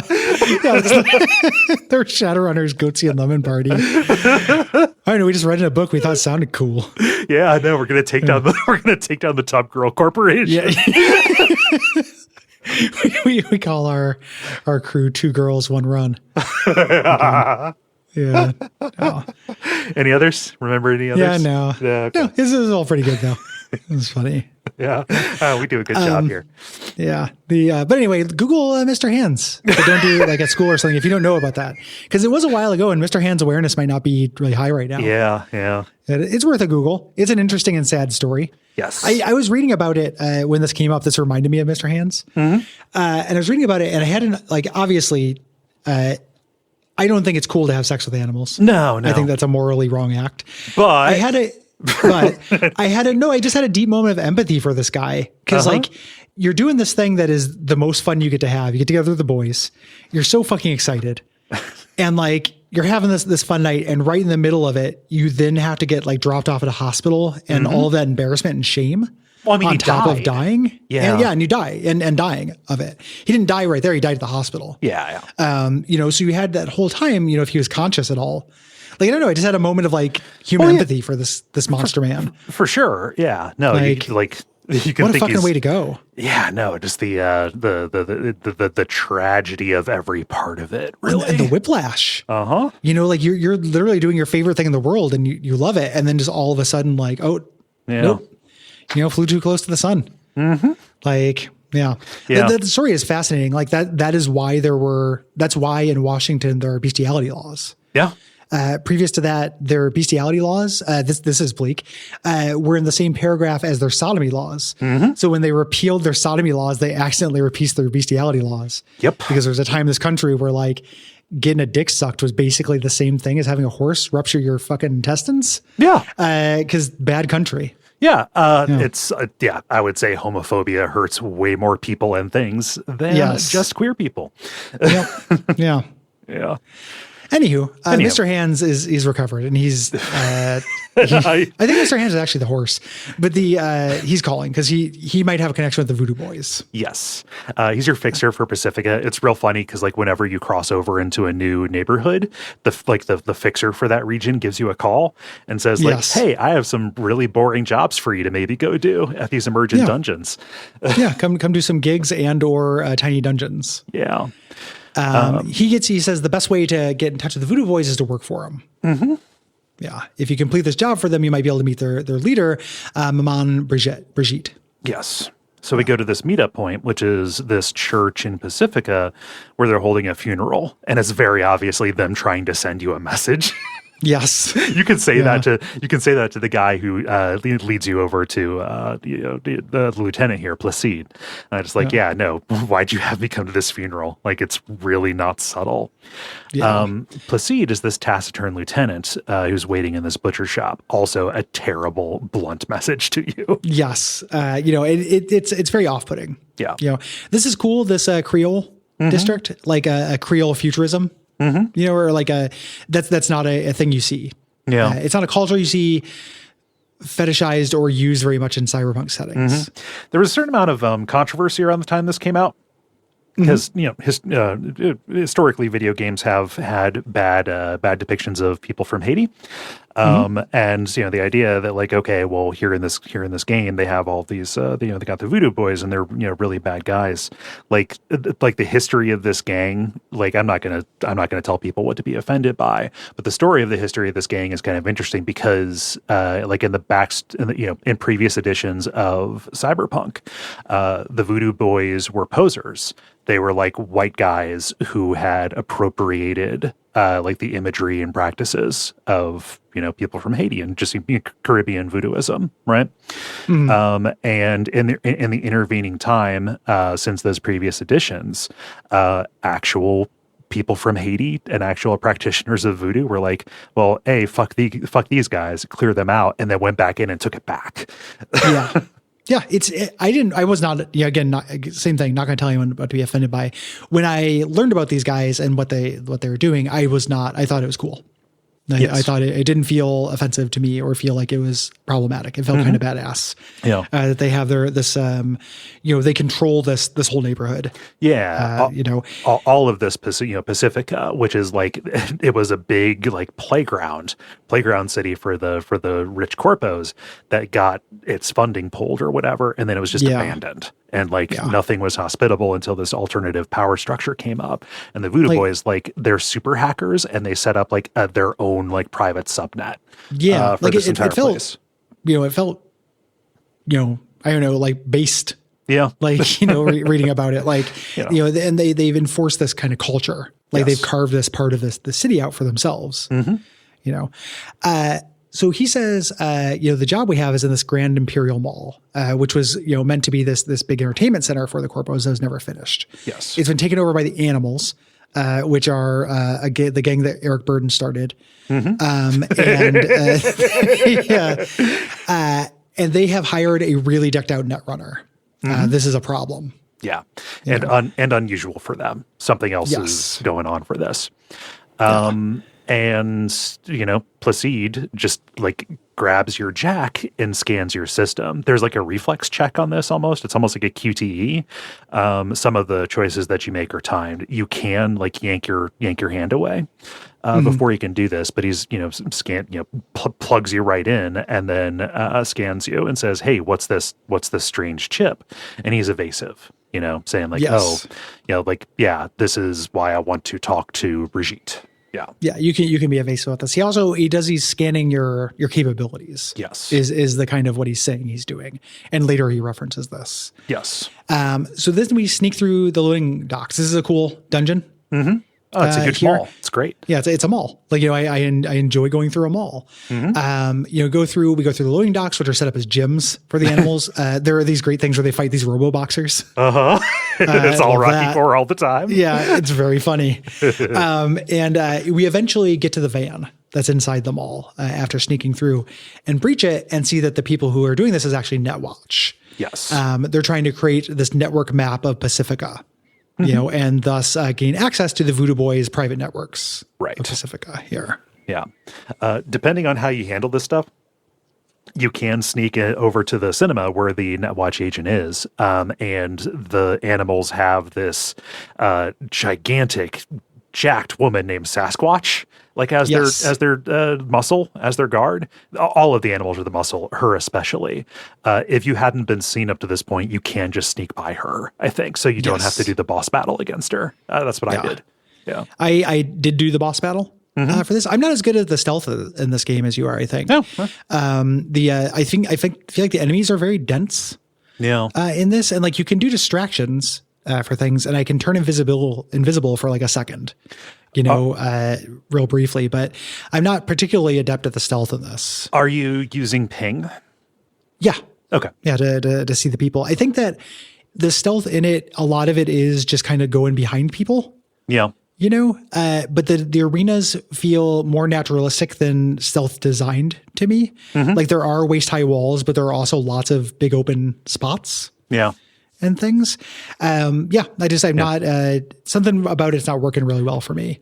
Yeah. It's hard for me to explain what it is. Like I'm basically batting about 50-50 on stealth missions, whether I do them successfully or I get caught and do a firefight. Yeah. It passes the it's fun to get caught test. Like I like the shooting in this game. Mm-hmm. This is all my way of saying I did fight this boss. Because of the mission order I'd done, I fought another boss before this. Mm-hmm. Boss fights in this game are weird. Yeah. You're in a very tight arena, and the person kind of chases you, and you wait between refreshes on your RAM to do cripple mobility or blind optics to get in hits, because otherwise she's just like a meat shredder. Yeah. Like, and just hurt you. She'll pick you up and throw you. They're like animations. She does wrestling moves on you. She's been given permission. The way I do it is running around until I can recharge and stop her in her tracks so I can hit her. This arena, like if you get into the fight with her, this arena has all these like little walls that will come up around, like to block you off if you're trying to get away. It's kind of silly because you can hack those when you're trying to sneak past her, and make cover for yourself. So it's very funny that she's not noticing little section of wall coming Walls up. pop up. Yeah. Like in the direction of the cinema of the theater there. Yeah. That's good. Yeah. It's also a thing I like about the stealth in this is that it is, analog. And what I mean by that is that there is value to partially infiltrating a thing. It's not like once you get spot, you just fight everybody in the entire place automatically. Like you are usually beyond exterior defenses. Like I can sneak into a building just fine. I just tend to get seen inside the building. Yeah. And that's actually worked out really well for me because I have access to choke points and I'm past the turrets and shit. Yeah. That would be out front. Like it's not all or nothing. Which I think is good game design. Yeah. I generally enjoy, handling the stealth and taking apart a dungeon like that. Yeah. When you get in there, we find the Netwatch agent here. He's in a projection booth, and he cuts off our connection to the outside world so we can talk privately. Yes. And he says like, real smugly, are you aware that the Voodoo Boys put a virus in your system? And you can say like, oh, you're just going to say anything to, not have me, I don't know, off you. And he's like, no, just like run a diagnostic. And you look at it and it is normal. And he says, run it again. And then it's the same figures both times, which is impossible. They figured a way to cover up what they had done, putting this kind of like, not just a tracker, but a virus into you. Yes. So it shows the same thing. And he says, the Voodoo Boys, they're creating these breaches in this thing called the Black Wall. The Black Wall is a gigantic firewall installed by Netwatch to keep rogue AIs separate from the rest of the net.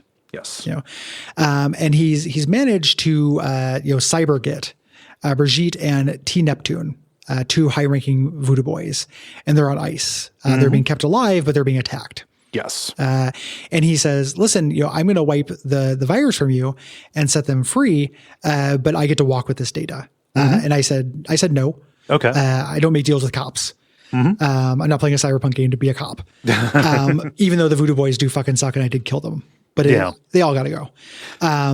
So I get back at this point and they're really surprised I'm alive. They sent me to die. They're, used rag or something like that. Yeah. There's like a word that they call outsiders that they bring in. Yes. And the Netwatch guy will even say that, like, do you understand the position that you are in? You're a disposable asset. Yeah. And we get back and Placide is about, he says the same thing. He's about to kill you, but Brigitte steps in. Yeah. And saves you. She still wants the biochip. Remember, she's the one who hired Evelyn. So you can deal. Right. And you follow Brigitte into the crypts below the church where they have their huge net running facility. And Brigitte explains why she wants the biochip. They want AIs Like it is not just a power thing; it's almost like a pseudo-religious thing as well.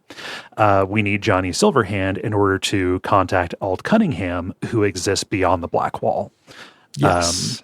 Because she'll be able to get more access to greater AIs. And she's been uploaded. Yes. And they take you to an ice bath, and you have to get in and hook into their version of the net. Yeah, it's going to fire you in a more intense way than ordinary net running, and it's going to increase your body temperature. Yes. So you need to be in here to even you out.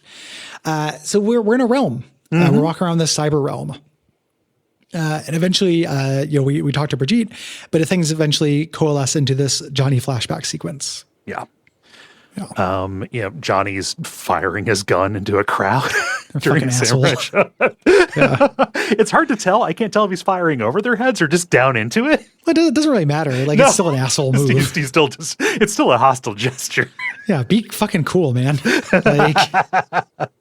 Sucks. And Carrie, the rhythm guitarist, lead singer guy, says, you got to get your shit together. Yeah, you can tell him off.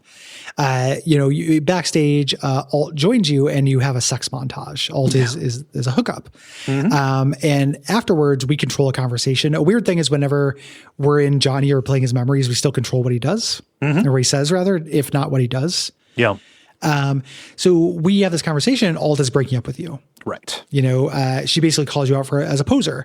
You think you're this rocker, but you're just this, you're unbalanced. Paper revolutionary. Yeah, you're unbalanced. You're a crazy person. You have this beef that's going to get you killed. You have no plan. This is stupid. You can respond to this how you like until eventually you go outside and some guys come up. Yeah. And you smell trouble. You tell Alt to run, but she gets nabbed. And you get stabbed in the gut with cool Baraka blades. Yeah. Yes. Yeah. And you wake up in the care of, your Ripper Doc, Milt. Yes. Yeah. And a reporter named Tonson is the one who brought you in. Found you. He saw Alt get nabbed and he says, hey, Arasaka grabbed her because she, and you think this is a nice little bit of characterization. You're like, they were after me. And he's like, no, do you even know who you were fucking? That is one of the best net runners in the world. Yeah. Has nothing to do with you. Yeah, people telling Johnny that stuff doesn't have anything to do with him in this game is great. I love it. Yeah. She was doing this work for another corp, creating the Soul Killer, and Arasaka wants it. Johnny sees an opportunity. We can stick it to Arasaka, but I want to get Alt back. Yeah, there's at least a little bit of an honor in rescuing her. So we stop by the Atlantis Club and we find Rogue and a guy named Santiago. And we offer them a job to go against Arasaka. Arasaka agents show up. Yeah, they tailed us. We had to fight our way out of the club with Supergun, have a shootout heading down the road. And to create a diversion for this rescue mission, we put on a concert in front of Arasaka Tower. We're going to put on the greatest show ever seen. The way that rock and roll is treated in this is just it's very Empire Records. It's a very naive feeling. I'm not going to argue music doesn't have power. Right. Yeah. But it's just very funny. The idea that a public DIY show is going to cause a riot. Yes. This is wild in its depiction of music culture stuff. It's depiction of music culture, and it's also very naive in terms of if this is supposed to be futuristic even at this point. It's still their version of 2020 is still supposed to be the future, right? Yes. They're still net running and stuff. If this happened today in front of this major corporate building, the cops would just shut it down. Yeah. There'd be nothing, overwhelming force would just come and fucking block it off and tear gas it and destroy it. Nobody would go, and people would just get shot. Yep. Immediately, which one is, Johnny's cavalierness with his fans' lives sucks. But the other thing is it's about the power of music and it causing this riot, and that just being a distraction is almost like Scooby-Doo pilled. It is. That's what I say. Come on, gang. Let's put on the greatest show they've ever seen. This is a plot from the Partridge Family. It's not a plot from a dark cyberpunk thing. Anytime a guitar is in frame in this game, it gets immensely silly. Yeah. Yeah. And it's a little bit redeemed when you finish up Johnny's quest, but It's like, yeah, like that is also a little silly, but it ends up becoming kind of sweet because I like the people involved. Yes. If the quest is him doing the reunion show, because I just did that yesterday. I think that, unless there's more to it. Yeah. I just did it today. So, so you go in, you head in during this riot, and Thompson is recording it. He's with the press. Right. I was getting a huge Fed energy off of Thompson. Oh yeah. Thompson sucks. There's another shootout to get to the mainframe where you find Alt hooked in. And Johnny, the technician's explaining how it's a very delicate thing, but Johnny just shoots him in the head and unplugs her. Yeah. Without, waiting or anything. She's dead. Yes. Might have killed her. Mm-hmm. And Johnny says, well, her body was dead, but Alt survived. Her engram was captured in this and she escaped into the net. Which is this fairy tale that, runners all tell, where, just like, oh, Netrunner got zapped. Maybe they made it out. Maybe they're living in this, like techno heaven beyond the black wall. In the techno realm. Brigitte pulls you out of this memory and takes you to the actual black wall. You're looking at this big tech wall thing. With all the data collected, they can fool Alt into talking to us. But first, we need to find somebody to cross the black wall and come back. And they're going to make you do it. Yeah. Yeah. And why should I be surprised? And she's like, no, we have to do this. Like, I can't help you. She has no intention of helping you. She's just been saying it. But we need this as well. Right. Yeah. We need Alt's cooperation to get into the soul storage. So you cross over and then Alt's construct materializes in front of you as a, cyber angel made out of points of light. Yeah. Techno summon. Yes. Yeah. And she's like, oh, I didn't believe it. And she comes and speaks to you and Johnny. And then the whole party is broken up because Netwatch runners followed us in. They used a tracer that for me, they used a tracer that Netwatch put on me, and came in and started raiding the place. But Alt fried the Netwatch people and also fried the Voodoo Boys too, and destroyed the whole subnet anyway. Yeah. The Netwatch didn't come, but she still does the same thing. Yeah. For that. They have a little reunion and Johnny cannot understand that she's not the same person, from having been this, which I like this little bit. And Johnny says like, hey, will you save V? Save this guy. And he says, okay, there might be a way to do it if we scan his engram, extract you, Johnny, and then put you back in the body. But you won't be the same. Right. Soul Killer does what it says. Yeah. That it does. She knows. Yeah. And that she's got this flat affect and such. She doesn't have the technology or the power to do that. But Johnny says like, listen, we can break into Arasaka and put you on the Mikoshi on their subnet. They'll make this possible. Yeah. Johnny wants to talk to Alt alone. And she said, that's not possible. We can't do this, and sends us away. I wake up in the ice bath surrounded by Voodoo Boys. Things. Some of the Voodoo Boys are alive for me. They did not get twitching, or were they like walking around, or were they twitching walking around? Like some of them got taken out, but some were alive. And Brigitte walks up. She's still alive at this point. Okay. And she says, I'm like, what the fuck? You like basically played me this whole time. And she says, there's no point in anything now. Your gift is we allow you to leave. And then I shoot her in the face. And I killed all the Voodoo Boys who are still alive. Yeah. Fuck these Voodoo Boys. Yeah, I shoot my way out. But for personal reasons, not because I didn't cancel them. I shot them because they wronged me personally. Well, they installed a virus on you. Yeah. And then they tricked me into going into this thing. And they're like, oh, you have to go take this big risk to go to the rogue AI zone and all of this shit. Fuck these people. Yeah. So, my understanding is that the DLC deals with this. Yes. Is about more of this consequence and stuff. So if there ends up being a consequence for me, for what you did with them or for me shooting them personally, I think it'll probably come up in the DLC. Okay. Yeah. So you have another relic failure when you go outside, and Johnny says, we're just going to have to start trusting each other. This is kind of breaking down the resistance here. The final kind of set of quests we're going to do here for Act 2 is the Takamura quest line. We go and meet up with Goro Takamura by the river in Japantown, and Hanako Arasaka's bodyguard, the daughter, yes, joined us, Oda. Yeah. And Oda does not believe me. Doesn't believe V when she says, "Yeah, I saw Yorinobu strangle Saburo with my own eyes." Right? Like you cannot continue, to serve under him. Yes. We need to bring him to justice. The idea behind this meet is Takamura thought maybe he would let us talk to her. Talk to Hanako. Yes. Talk to Hanako directly and get her to understand. And we say like, we want to do that, and he doesn't, he says no and says, don't let me see you again, and says that he's leaving at a certain time. But because he's leaving after this parade that we know is planned, that's being held in Saburu's honor. So we know she's going to be there. Their leaving date is after the parade. So Goro starts this plan. He wants a detailed map of Japantown and says, can you introduce me to your local fixer? Yes. So we go to Wakako's. Yeah. There. And there's a little bit of like song and dance about this, but she eventually just hands over the map of the parade route and the nearest access point, saying like, yeah, it's free of charge, Just sometimes blissful ignorance is best. If you're asking for this, I probably don't want to be involved. So here you go. I ended up she gave it to me because I reminded her of her grudge against Arasaka that killed her grandson. Okay. Through this. Yeah. There's all of these little points during this, and I'm very curious if these end up making a difference. I have not had the big wham consequence moment of a CD Projekt Red game yet. Like, have you?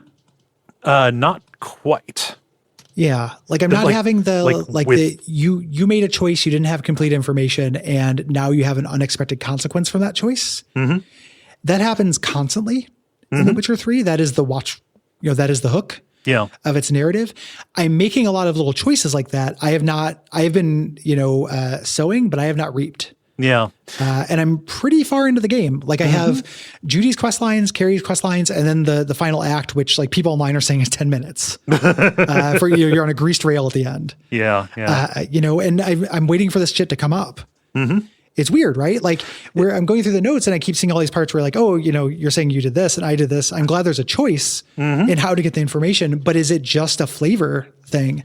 And so far everything has just been like a flavor and light role playing. Yeah. It is a little disappointing. That said, I have no idea, like, if there's a big, call for assist from all these people and, stuff untangles in a particular way. But, like, it is already a divergence from The Witcher 3, which is just within a quest or within a quest line. That stuff kind of goes bad. There's something like a little bit that happens like that with Judy's quest line. But, yeah. I have not gotten there yet. It's a thing where that is a little bit less special. Like that's what video games do. You help these people and they help you in the end. Yeah. Like that's as old as games. That's not exciting, because why wouldn't you help people? Yes. Like in a video game, there's no incentive not to do it as a thing. It's a little bit disappointing. Like the character stuff and some of the situations have these moments of like real good small beauty. Like the prostitute actually just doing the therapy thing or that grill out moment you're talking about with River. Like they have these like great CD Projekt Red moments of small characterization. They're very beautiful. And the characters are likable. Like we're talking about Goro. I like Goro a lot. Goro's so great. Yeah, he's really good. Very charismatic. Like the friendship and the idea of like kind of growing on him is believable. I'm really missing any kind of gut punch. Yeah. I have not had Gut Punch 1, and I'm almost done with the game. I'll be curious what happens with Goro at the end of this for you, because I got a little bit of a gut punch that I didn't realize was a result of a choice that I made. Yeah, we'll go to it. But I wanted to see if your experience had been different than mine. I think I've caught up to you. I think for a while you were further ahead, but I think we're basically in the same place now. Yeah, we're basically in the same spot. People talk about this game like it has that kind of feeling. It has to all flood in just at the end. Yeah. Like it all has to be just in the final act. Yeah. Which is disappointing a little bit. I'm excited for it, but I really liked having the micro of that. Same. Goro's great though, because he's incredibly uptight. And you can make fun of him for it, but like eventually like you start realizing it kind of hurts his feelings. Yes. So for me, it was just kind of like, okay, I don't take those ones anymore. I'm instead just like helpful and kind because he's solid. Yeah, he's solid. He hates Night City, which depending on how you're playing, your relationship to Night City. Since I was a street kid, I always get like street kid options for enjoying Night City. But he's, very critical of the food. In kind of a funny way, and just the really flat delivery that I'm certain that CD Projekt Red didn't step in a landmine by having this be a white guy voice actor, but it is that kind of, it's a voice, it's a very thick accent. Yeah. That sounds like a thing that makes some of the things sound unintentionally like a little bit charming, how they come off. So he's great. Yeah. So we have the map of the parade route, and Goro has come up with a plan. We need to break into the facility where they are working on the flying floats for the funeral parade, and figure out a way to hack it so Goro can stow away on it. Yes, and get access to all the cameras and stuff, so we can see, kind of have eyes on the parade. We need to test this shard that he bought to see if it will actually take over the cameras, and we can see where the snipers will be. Yes. In this here. This is where you stop by this food stand and have food. One of the funniest things you can do in this game, he's just talking about the factions within Arasaka. You have an option to respond and ask another question, but you always have eat as a thing. It is very fun to just hammer on eat. Specifically at that grill out thing when everyone's talking about you, I'm just sitting here eating jambalaya. It's fucking jambalaya. Yeah, just like nonstop. This never-ending jambalaya bowl. Well, it's very funny. Like the guy who's just here for the zip line when he runs to go eat food and get back to the zip line. It's also very, very funny. So I wonder, because like you're sitting at the stand eating yakitori, eventually you're gonna like every time you eat one of the little balls. Okay. Yeah. You eat all four. You eat them as in one strip, not in a ball. You basically take all four of them like. Those aren't yakitori. Those are it's called something different. Yeah. I've seen that, but it's these little like gluten ball things on a stick. But he's basically telling you, Yorinobu was the problem. When you start taking moves over, Hanako convinced Saburo to be lenient on him, so she probably has some guilt, or she would have some guilt if she knew. We go to a construction site to surveil the Arasaka industrial complex, and a cat joins us. There are not been animals in Night City. Yeah. Cats held out the longest and everything, but this is, it's a little Blade Runner-y. Animals are rare. Yeah. To just see an actual cat kind of hanging around. Like you'll read shards. There are little articles and stuff. Like you'll read a shard about the Avian Extermination Act or whatever. Yes. And it's like, no more birds in the city. Take them out. They killed them all because of disease. Yes. And Goro, starts talking about a yokai. Just a legend from back in his home, the Bakenoko, this ill-omened spirit cat, and gets really wistful about growing up in the slums of Chiba 11. Yes. Yeah. And you can kind of get his origin. He was picked up on the street as a child to be a soldier for Arasaka. And you can kind of get into it and debate with him. About whether this works. Like he was like, I won the lottery. I was the lucky one. And you can kind of, you say some Johnny stuff, you say some kind of rebellion, revolutionary stuff, and he basically offers up the thing that a lot of people do where it's like, if you can't present an alternative, like people say that all the time, but I don't know what would be better, than this. Yeah. That's not a good argument in real life. I talked about this guy making a compelling argument. It's the people on the ground, innocence, that are the good argument. It's the not the why don't you come up with a good governance? Right. I like that there is the option to say something that is plainly true. Like everything that you've talked about, hating about this place, like we're living in it. Like this is what you see around you is the result of completely uninhibited corporate rule. Right. Yes. Yeah. And he it says this at the end, it's interesting. It's a little bit of like a dodge almost, because I'll be curious if I can challenge him more in the future. He says, listen, we argue because we both lost somebody very important to us and we haven't found anything to replace it. Yeah. Found anyone to replace them, So we go to the bazaar where Takamura and you had met before, and the parade is in full swing. This is beautiful. Yeah. Oh, yeah. This is great. It's a hologram parade in the sky. It looks so cool. Yeah, this is really good. Yeah. And what a fun idea for a heist. Oh, God. It's like, yeah, it's so really, really cool. Yeah. But just like these holograms of like, good carp floating through the air and like hologram cherry blossoms, like that first shot when you see them up real close and it's like the individual pixels and stuff. And then that passes and you look out and see the actual full effect. Yeah, this is super cool. This is beautiful. And you're like weaving through the crowd to like get up into the buildings and like superstructures. Yeah. So we're taking out these sharpshooters through here. We get to overhear this radio chatter, find out Adam Smasher is here, and Johnny wants revenge on Adam Smasher. But we take out these 3 sharpshooters. It's no great, not super difficult. Then we have to take out the Netrunner that is holding down the security. When we go there, she's in this boss arena, and we get attacked by Oda, who we met before. This was the first boss fight I did. Okay. For the order I did in these. And it's not that different than Sasquatch. No. He zips around and attacks with his arm blades. And his whole thing is he can turn invisible from time to time. Yeah. So can I. And basically I'm waiting for my RAM to cool down to disable him so I can hit him. Yes. Yeah. Get him down, and Takamura asks like, hey, don't finish him off. Yes. And then I go and jack into security and disable the security, like the lock on Hanako's room. Yep. And she's in there talking on the phone with Yorinobu, who is refusing to pull her from the parade, despite the security breaches. She's being put in terrible danger because to cancel the parade and pull out her appearance would be it would be bad for appearances, right? Yes. Yeah. And Takamura walks into the room and tries to make his case. She tries to run and he shoots her here. That's very surprising. This turns out to be a trank.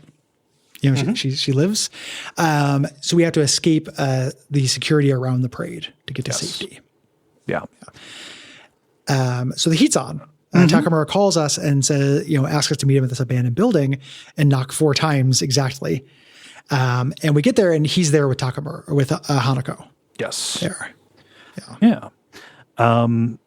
Yeah, and he had gotten her and sedated her before she could activate her tracker. And he says, "Hey, you were the one who saw this. She will believe you if you tell her what happened to her father." Yes. Yeah. But she doesn't. She eventually you start mentioning details that makes her kind of get a little bit more curious. Yes. And she talks about the Mikoshi, her father's grand work, this data vault that's distributed over satellites all around the Earth that acts as a containment bank for engrams. AKA like a soul prison, like people are being stored up here. Yes. There is a distracting knock at the door when Arisoka aircraft blows open the side of the building and knocks down Takamura. Yeah. I thought he was dead, so I ran. Takamura is not in the game for me anymore. Oh, no. Yeah, I saved Takamura. Yeah. I thought of this as a reference to Deus Ex. This is specifically saving Paul. Yeah. From the thing, because it's the same thing where the game tells you like, hey, you got to get out of here. But I was like, I got to go look at him. And if you just go the other way, you and him escape. Okay. Through there. Yeah. Goro's dead. Yeah. I hate it. I wish he didn't. Yeah. I'll be curious as to what he does. In the end, I'll inform. I'll let you know.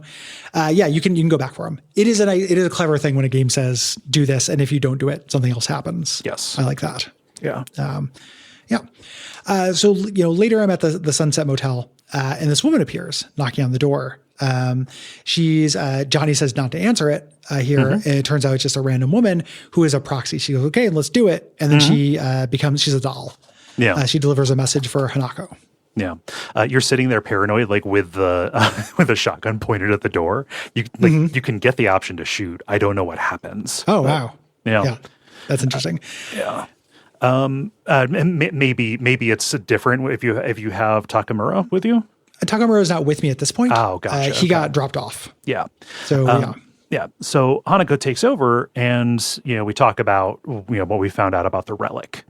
And I don't know, the order might change this, but I tell her so I've talked to Alt and I've already contacted Hellman, and okay, since you have this help, since you've done all this, I will agree to meet you at this place downtown called Embers. Yes. You step outside. Johnny wants to talk, but you have a really bad relic failure attack. Johnny cares for you. And he's like, listen, I've got you. You wake up in Pacifica holding a bottle of medicine that will speed along the Johnny replacement process. And you can choose whether or not that you believe that he brought you there. Yes. On purpose, or to try to take you. Yeah. Try to take you over. Trying to take you over. Yeah. Yeah, whether to trust him. Mm-hmm. And he brought you to this specific place, this hotel in Pacifica, because he wants to show you something. He stashed some dog tags here from when he was in the war. Says like, I was a little kid, I enlisted, and everything I saw there made me disillusioned with the current order, right? So all these people signing up and getting killed for stupid reasons, and decided corporations need to be stopped. These are not his dog tags. These are the dog tags of somebody who took a bullet for him. Yeah, he took a bullet for me. And he gives it to you. He says, listen, when the time comes and it's me or him, I will be wiped. Yes. I had my life. I'm a creature of time. You deserve your body. Yeah. To clarify that, Johnny says if it is a choice between Johnny and him, or a choice between Johnny and V. Johnny will get wiped, so V can continue to have their life. Yeah, continue to live. And he says, I'm going to let you do whatever you want to do with this body. I'm not going to fuck with you, but on one condition, Adam Smasher has to go. So go talk to Rogue, and let me talk to her. She's not going to believe you unless you let me do it. Right. So this is an opportunity where you get a chance to say, yes, you can take the wheel. I know this does influence something like how trusting you are of him with this. Yeah. I think this first one, you have to do it, and later ones you don't. I ended up being trusting. Yes. In later situations. But on the eve of this is where we are at we can get to Act 3, basically. Going to meet at Embers and meet Hanako is a point of no return. Yes. It literally says, and I was talking about the missions not happening, like my Judy mission seemed like they'd ended. Half my missions had stopped. And I got there and it's like, this is the point of no return. And there was nothing else to do except hunt cyber psychos and do the race mission. Yeah. It was real frustrating. And eventually it just kind of fixed itself. I didn't do nothing. But now I'm going to be able to play the rest of the side quest. So cool. Rest assured. But yeah, that's the end of Act 2 and the end of this episode. Yeah. Of this. Good stuff. Like it is, I've been complaining because I think this is a mess and I'm frustrated by it because I wish it was a little bit better. Yeah. But it is really good. What's there is still very good. Yeah. I'm still having a good time. Entertaining and interesting, and I don't know, they managed to make a first person shooter where it's real fun to shoot dudes, which is not anything that they had done before. They pretty impressive. Yeah. They end up, there's a little bit of a cutthroat kitchen to it where it's like, be careful what extra you add because we're going to judge what's on the plate. There's a lot of that. Yeah. They need to make a good shooter with some role playing, cool story. And they did that. And then they also piled out like a bunch of the worst nuggies you've ever eaten. Yeah. Loaded the plate with pine cones. Yeah. Yep. Looking forward to having wrap up thoughts after next episode. Yes. If you have any thoughts on Cyberpunk, please write in by December 15th at duckfeed.tv/contact. Yeah.